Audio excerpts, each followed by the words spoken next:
So Robin, quite often the terms footprinting and reconnaissance are usually interchangeable. Some use the two together, and we are going to use reconnaissance to cover the whole process of the 7 steps that you mentioned in information gathering. So it includes passive footprinting, scanning or active footprinting, and enumeration. It can be external, it can be internal. It can be active, it can be passive. In internal footprinting, you will identify customer internal ranges that carry out both active and passive footprinting.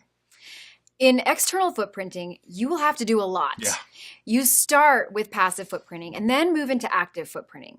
You can look at the Whois database, websites, etc. to gather initial information. Then you can identify IP ranges and start active footprinting. You can do a Porter network scanning, DNS discovery, banner grabbing, OS fingerprinting, etc. You can identify the versions of the OS and the software, and from them you can collate known vulnerabilities.